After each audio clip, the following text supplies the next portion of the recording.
आपने 11th में पढ़ा था ना। चलिए, चैप्टर 10 वेव ऑप्टिक्स। एक कंसेप्ट 11th का है जो क्लास 12th की वेव ऑप्टिक्स में इस्तेमाल होता है, वो है relation between path difference and phase difference. Relation between path difference and phase difference. Path difference and phase difference, ध्यान से सुनेंगे बेटा आप लोग। Path difference is denoted by x, हम लोग जिससे डिनोट करते हैं। Phase difference is denoted by five. तो 11th में आपने पढ़ा था path difference is lambda by 2 pi into phase difference, पढ़ा था 11th में ये फॉर्मूला। जिसने नहीं पढ़ा वो याद कर लो। Path difference is lambda by 2 pi into phase difference. आपको याद होगा कल हमने दो केस किए थे लास्ट क्लास में। रिजल्टेंट इंटेंसिटी की डेरिवेशन करी थी ना हमने, मैक्सिमा और मिनिमा के लिए। तो फॉर मैक्सिमा आपको याद होगा, आपको याद है मैक्सिमा को ब्राइट फ्रिंज भी कहते हैं, है ना। ब्राइट फ्रिंज के लिए यानी कि मैक्सिमा के लिए जो फेज डिफरेंस हमने कल निकाला था, देखो क्या निकाला था, 2n+2n पाई। देखो phase difference for maxima is 2n पाई निकाला था। तो ये फेज डिफरेंस, ध्यान इधर सुनो, ये फेज डिफरेंस को इसमें डाल दो तो पार्ट डिफरेंस निकल जाएगा। ये तो फेज डिफरेंस था ना मैक्सिमा के लिए, तो फेज डिफरेंस इतना था, तो पाथ डिफरेंस कितना निकलेगा। तो पाथ डिफरेंस, ये फाई की वैल्यू इसमें डाल देते हैं। क्या फॉर्मूला है, 2 λ/2 पाई इंटू फेज डिफरेंस। ये फाई की वैल्यू डाल दो।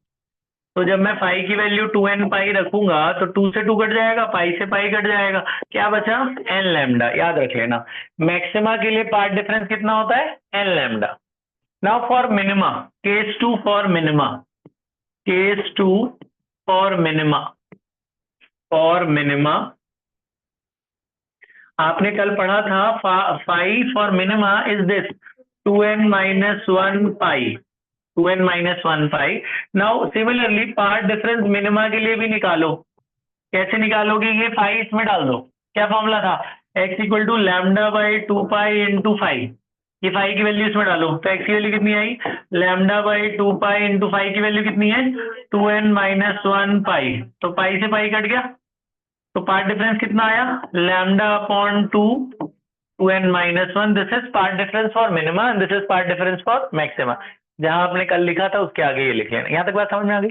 अब हम आ जाते हैं दो क्वेश्चन पर, ध्यान से सुनना बेटा। मैंने आपको लास्ट क्लास में 3 फॉर्मूले बताए थे, तीनों फिर से बता रहा हूं मैं। एक आपको बताया था resultant intensity, resultant intensity for interference. Resultant intensity के बच्चों दो फॉर्मूले हैं।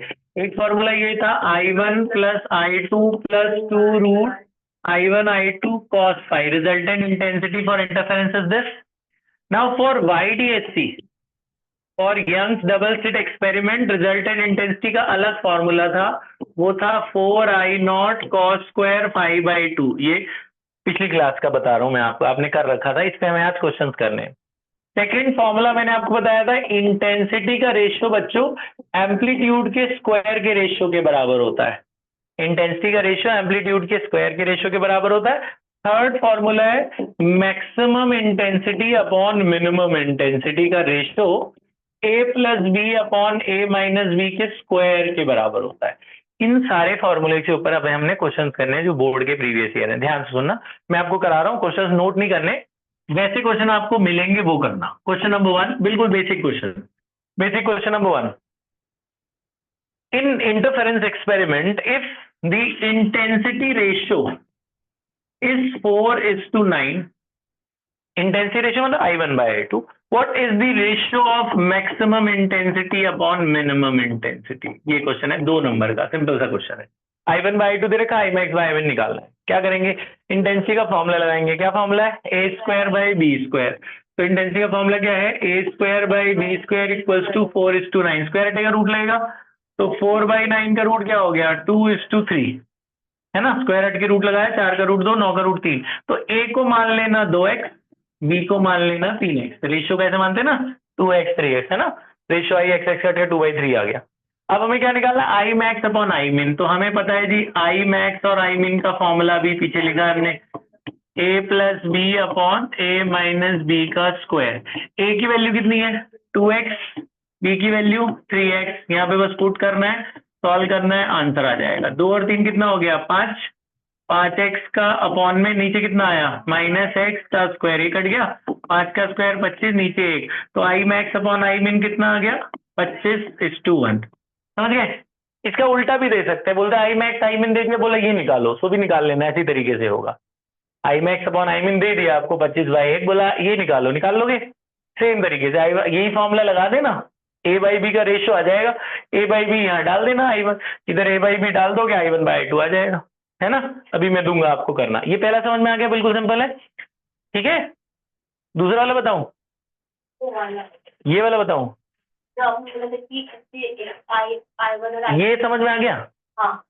ए और बी निकल के इसमें डाल दिया, ये आ गया। अब इसका उल्टा दे दिया तो जैसे इसको प्रॉब्लम आई तो कैसे करेंगे, जैसे आई मैक्स अपॉन आई मिन आपको दे दिया जी 25/1, ये दे दिया और बोला ये बताओ I1/2, तो इसका फॉर्मूला लगा दिया। क्या फॉर्मूला है, a plus B upon a minus B का स्क्वायर 25/1, स्क्वायर हटेगा इधर क्या लगेगा रूट, तो a plus B upon a minus B कितना आया 5/1, क्रॉस मल्टीप्लाई करो, a plus B 5a minus 5b है जी, b वाले एक तरफ a वाले एक तरफ, 5b इधर आएगा, 5 और 1 कितना हो गया 6b, 5a माइनस a कितना हो गया 4a, तो a बाई बी का रेशियो कितना आया 6/4, कट जाएगा।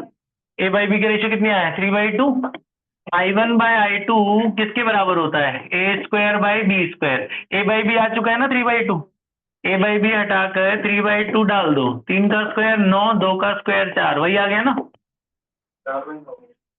उल्टा कर दिया मैंने, क्या हो गया, क्या उल्टा करा मैंने, हाँ मैंने यहाँ उल्टा करा है, नहीं उल्टा क्या करा, सही तो करा है, देखो जरा, ए बाई बी 6/4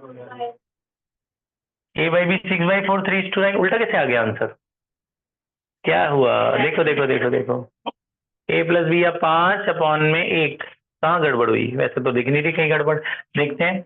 ये हो गया अपना 5a माइनस 5b, 5b इधर चला है, 6b हो गया, उधर 4 है, तो ए बाई बी तो 6/4 ही आ रहा है, तो 6/4 इज 3:2, ऐसे कैसे हो गया, आंसर तो सेम ही आना चाहिए। एक मिनट पॉज करो, देखते हैं। नहीं रिकॉर्डिंग नहीं चल रहा, कंटिन्यू कर देगा। देखो बेटा, पता है प्रॉब्लम क्या थी, ये सही है, मैं आपको बताता था, दो केसेस होते हैं, यहाँ से स्क्वायर हटाएंगे तो रूट लगेगा, तो प्लस माइनस आता है, आपको पता है। तो अगर आप +5 लेके करोगे, तो जैसे हमने किया भाई, ए बाई बी आया 3/2, तो I1/I2 आया 9/4, और -5 लेके करेंगे, दूसरा माइनस हो सकता है, -5 लेके करेंगे सेकंड केस, तो 5 इधर चलाएगा, क्या हो जाएगा 6 से, ये उधर जाएगा, 5 माइनस हो जाएगा 4b, तो a बाई बी यहाँ से आएगा 4/6, यानी कि 2/3। तो यहाँ पे जो I1/I2 का रेशियो आएगा ए स्क्वायर बाई बी स्क्वायर 2/3 के हिसाब से कितना आ जाएगा 4/9। तो कहने का मतलब एग्जाम में आपका दोनों केस सही माने जाएंगे, अगर आप ये वाला भी निकालते हो, दूसरा नहीं भी निकालते हो तो भी, लेकिन आप दोनों निकाल देना, ये आदत डाल लो, दोनों केस निकाल देना, ठीक है, तो दोनों केस निकाल देना। बात समझ में आई, ठीक है। ये बात समझ में आ गई आपको कि इंटेंसिटी का रेशियो दे दिया और मैक्सिमम मिनिमम की इंटेंसिटी निकालनी है, लेकिन मैक्सिमम मिनिमम का दे दिया और इंटेंसिटी का रेशियो निकालना है, तो इसमें दो केस बना के दिखाने हैं, एक प्लस के लिए अलग करना, एक माइनस के अलग करना। अगर 2 नंबर का है तो ज्यादातर टीचर प्लस वाले पे दे देते हैं मार्क्स, लेकिन अगर ज्यादा मार्क्स में आए तो माइनस वाले में देना।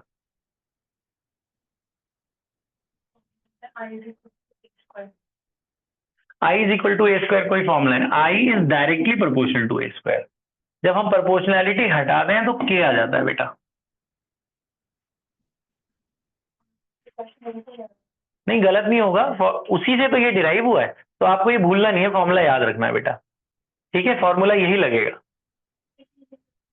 Intensity is directly proportional to amplitude square, it is not equal to amplitude square, वो उसके डिपेंड करता है, जैसे force depends on acceleration, force acceleration की इक्वल थोड़ी, प्रोपोर्शनलिटी हटाते हैं तो मास आ जाता है ना, बिना मास के करेंगे तो गलत हो जाएगा, वैसे के टाइम्स होता है इंटेंसिटी एम्पलीट्यूड के स्क्वायर के, के की वैल्यू नहीं होती, के की वैल्यू देंगे आपको, नहीं देंगे तो आप डिवाइड करके के काट देना, ठीक है, के की कोई फिक्स ऐसी वैल्यू नहीं है। ये बात समझ में आ गई, अच्छा जी। तो ये आपने देखा क्या, इंटेंसिटी का रेशियो दे रखा था, आई मैक्स बाय आई मिन निकाला, और दूसरे में आई मैक्स बाय आई मिन दे रखा था और इंटेंसिटी का रेशियो निकाला, यहाँ तक बात समझ में आ गई। अब एक इंपॉर्टेंट वाला क्वेश्चन देखो, ये आया था ज्यादातर पेपर में, ये जो मैं अब करा रहा हूं ध्यान से सुनना, ये बेसिक लेवल और ये थोड़ा सा ज्यादा लेवल, ठीक है, ध्यान से सुनो, थर्ड क्वेश्चन फोर्थ क्वेश्चन, ऐसे ही 4 क्वेश्चन मैं आपको दूंगा आज करने में, इसलिए चारों सुन लो आप। एक क्वेश्चन है कि the resultant intensity at a point on a screen on YDHC experiment, Young's double slit experiment के स्क्रीन पर किसी पॉइंट पर, मान लो वो पॉइंट P है, वहां पे जो रिजल्टेंट इंटेंसिटी है वो आपका K है। रिजल्टेंट इंटेंसिटी कितनी है? K। ठीक है, और जहां पे फेज डिफरेंस आपका पाई है, फेज डिफरेंस कितना है? पाई, या फेज डिफरेंस है 2 पाई। फेज डिफरेंस जहां पे 2 पाई है वहां पे रिजल्टेंट इंटेंसिटी कितनी है? K। Resultant intensity at a point on the screen is K।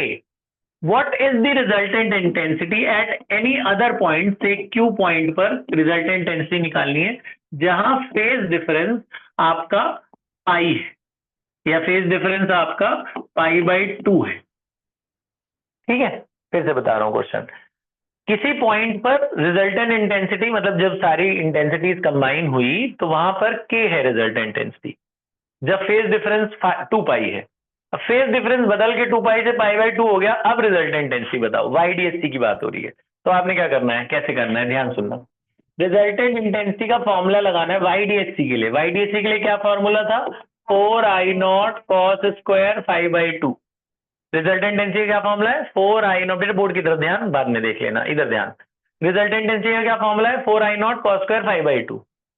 ठीक है, 2 बार लगाना, एक बार P के लिए, एक बार Q के लिए। क्या फॉर्मूला? 4I0 cos square 5/2। एक बार फाई की वैल्यू डाल दो, ये रिजल्टेंट इंटेंसिटी कितनी दे रखी है? K।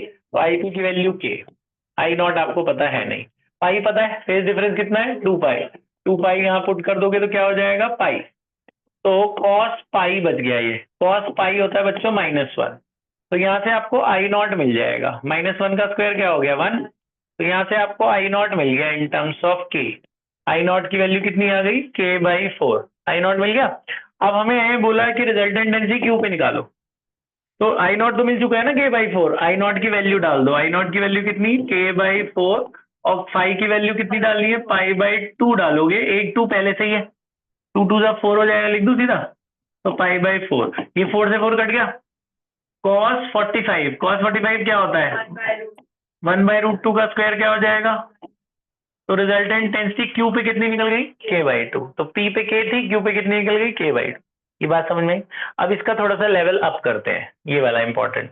इसमें तो फाई दे रखा था ना, फाई दे रखा है, एक जगह रिजल्टेंट इंटेंसिटी देंगे, दूसरी जगह पूछ लेंगे। ठीक, अब आगे फोर्थ क्वेश्चन है बेटा कि resultant intensity at a point P, same question है, थोड़ा वैल्यू बदल रहे हैं। Is K again, resultant intensity at a point P is K। Instead of phase difference it is given path difference. बोला है कि भैया रिजल्टेंट इंटेंसिटी कितना है? K। फेज डिफरेंस की जगह पाथ डिफरेंस दे दिया। पाथ डिफरेंस जो है वो λ/2 है। बोला है एक कोई पॉइंट है, वहां पे पाथ डिफरेंस कितना है? λ/2। एक रिजल्टेंट इंटेंसिटी Q पॉइंट पे निकालो जहां पाथ डिफरेंस λ/3 है। क्वेश्चन समझ में आ गया? पहले फेज डिफरेंस दे रखे थे ना दो दो, एक जगह रिजल्टेंट इंटेंसिटी दे रखी है, दूसरी जगह पूछ ली। अब सेम ही क्वेश्चन है, बस फेज डिफरेंस की जगह क्या दे दिए? पाथ डिफरेंस दे दिए। पाथ डिफरेंस दो दो दे दिए। यहाँ पे पाथ डिफरेंस जब λ/2 है तो रिजल्टेंट इंटेंसिटी K है। जब पाथ डिफरेंस λ/2 3 हो गया तो फेज डिफरेंस, ये रिजल्टेंट इंटेंसिटी बताओ Q पे। मुझे फेज की जगह पाथ डिफरेंस दे दिया, बस थोड़ा लेवल बढ़ा दिया, एक काम हमारा एक्स्ट्रा कर दिया इन्होंने। क्या हमें तो रिजल्टेंट इंटेंसिटी में किसकी जरूरत पड़ती है? फाई की। एक्स की जरूरत थोड़ी ना पड़ती है, तो हमें फाई चाहिए ही चाहिए, बिना फाई के होगा ही नहीं क्वेश्चन। तो जिन्होंने एक्स दे रखा है उससे आप फाई निकालो। आज का हमारा सबसे पहला टॉपिक क्या था? Relation between path difference and phase difference. तो अगर मुझे एक्स पता है तो मैं फाई निकाल नहीं सकता, एक्स यहाँ डाल के फाई निकाल लूंगा। तो यही काम तुमने एक्स्ट्रा करना है, दे दिया बस इन्होंने।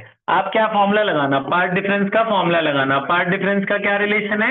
x is equal to λ/2 pi into phase difference, है ना? स्कूलों में मतलब ऐसा सोचते हैं कि ये तो बच्चों को आता ही होगा, पहले ही कर रखा होगा, तो ये सब चीजें नहीं, आपने ये करना है, ये सब बहुत इंपॉर्टेंट क्वेश्चंस हैं। तो x equal to lambda by 2 pi into phase difference. तो ये x की वैल्यू डाल दो, x की वैल्यू कितनी है lambda by 2 pi into 5, lambda से लैम्डा कट गया, 2 से 2 कट गया, पाई कितना मिल गया, पाई मिल गया। और अगर मान लो ये लैम्डा बाई 4 दिया होता तो, चेंज कर रहा हूं मैं, लैम्डा बाई 4 दिया होता तो पार्ट डिफरेंस क्या हो जाता है यहाँ, लैम्डा बाई 4, लैम्डा से लैम्डा कट जाता, 2 से कट जाता, तो फाई कितना निकलता। अब रिजल्टेंट इंटेंसिटी का फॉर्मूला लगाओ, क्या फॉर्मूला था, 4I0 cos स्क्वायर 5/2 है बेटा, ये ऊपर जाएगा ना क्रॉस मल्टीप्लाई बेटा, 2 से 4 कट गया ना, तो 5 पाई ऊपर नहीं गया, क्रॉस मल्टीप्लाई होगा ना, 2 तो नीचे है ना, ठीक है, पाई ऊपर गया नीचे 2 है, तो फाई की वैल्यू कितनी आ गई, π/2। अब रिजल्टेंट डेंसिटी का फॉर्मूला लगा दिया, आईपी की वैल्यू क्या दे रखी थी, तो आईपी की जगह के डाल दो, 4I0 cos स्क्वायर 5, पाई की वैल्यू कितनी है, π/2 डालोगे, एक 2 पॉलिश ही है तो π/4 बन जाएगा, ठीक है जी। cos 45 है, π/4 मतलब 45, cos 45 क्या होता है 1/√2, ठीक है ना, 1/√2 का स्क्वायर क्या होगा 1/2, तो 2 से 4 कट गया, I0 की वैल्यू निकाल लो इन टर्म्स ऑफ के, I0 निकल गया। अब रिजल्टेंट डेंसिटी क्यू पे आ जाओ, अच्छा क्यू पे निकालने के लिए फिर से ये फॉर्मूला लगाना है, फिर से किसकी जरूरत पड़ेगी, पाई की, तो फिर से ये रिलेशन बनानी पड़ेगी, x is equal to lambda by 2 pi into phase difference, x की वैल्यू कितनी है लैम्डा बाई 3, यहाँ पे lambda upon 2 pi into phase difference, lambda lambda cut गया, पाई की वैल्यू कितनी आ गई, पाई आ गई। अब रिजल्टेंट डेंसिटी का फॉर्मूला लगाया क्यू पॉइंट पर, क्या फॉर्मूला होता है 4I0 cos स्क्वायर 5/2, ये I0 की वैल्यू डाल दो, I0 की वैल्यू आई थी ना हमारी k/2, और फाई की वैल्यू भी डाल दो।